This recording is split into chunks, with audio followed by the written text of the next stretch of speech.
Muy buenas, aquí estamos ya con la tercera píldora del Keratron Scout.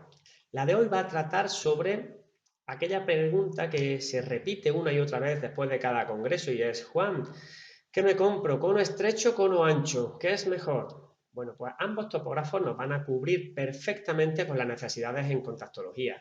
Pero me vais a permitir que personalmente apueste por cono estrecho. Es una opinión personal, pero la voy a argumentar el por qué prefiero cono estrecho para contactología. Históricamente hemos hecho contactología partiendo de datos queratométricos. Con un queratómetro, un Helmut o un Hubble podíamos ver radio plano y radio curva en los 3 milímetros centrales, solo 3. ¿Ok? ¿Qué nos aporta la topografía? Dos cosas principalmente. Nos da una imagen punto a punto de qué ocurre en cada zona, en cada punto, y no solo en los 3 milímetros del meridiano plano y curvo, sino que nos da una imagen de qué ocurre en todas las zonas y sobre todo nos da una imagen mucho más allá de esos 3 milímetros. ¿De acuerdo? ¿Qué ocurre en medio periferia y qué ocurre más hacia la periferia? Y ahí es donde yo considero que el tener un cono estrecho nos va a aportar ese punto diferencial respecto al cono ancho. ¿Por qué? Porque sabemos que la cobertura de la topografía, debido digamos, a cómo está diseñado un topógrafo de cono estrecho, va a permitir hacer una cobertura mayor, evitar el escalón nasal y evitar el escalón por el hueso orbitario. ¿Qué permite esto? Tener una cobertura mucho mayor y conseguir un área muchísimo mayor.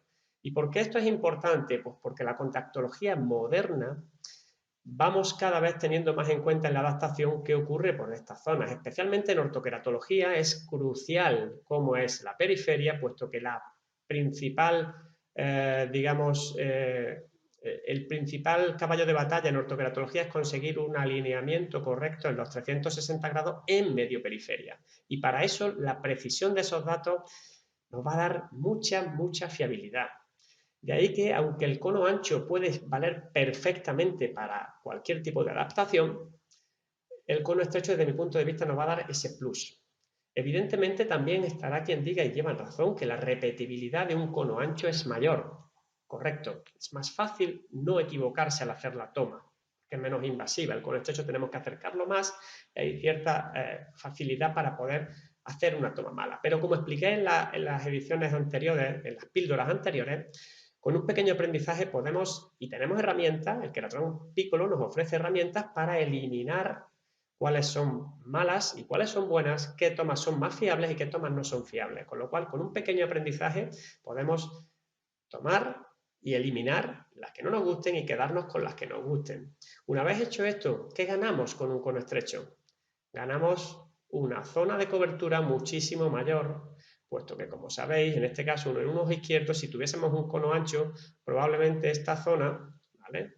Esta zona de aquí, desde aquí hasta aquí, la tendríamos probablemente capada, no se vería por el escalón nasal y habría datos extrapolados. Esos datos extrapolados son datos que el topógrafo, en función de cómo es el resto, digamos, se los inventa, por así decirlo. Y muchas veces van a ser muy fiables, pero en algunas ocasiones nos pueden jugar una mala pasada. Yo prefiero datos reales sobre los cuales partir. Si comparáis la cobertura de un topógrafo de cono ancho y uno de cono estrecho, tenemos más cobertura con cono estrecho y de ahí que ese pequeño detalle es el que a mí personalmente me hace que me guste un poquito más para contactología. Creo que la diferencia entre la contactología antigua y la moderna está en la topografía y en la cobertura que nos permita de medio periferia, no solo en el centro. En el centro todos nos van a dar datos muy fiables, los 3 milímetros centrales suelen ser datos muy fiables, muy certeros, pero ya eran certeros con un queratómetro. ¿Dónde está la diferencia de la contactología actual? Aquí. ¿Vale? Saber cómo es esta zona nos va a permitir adaptar una RPG o una lente de ortoK de una manera mucho más adecuada. ¿De acuerdo? Con esto, una semana más. Muchísimas gracias. Nos vemos la semana que viene. Un abrazo.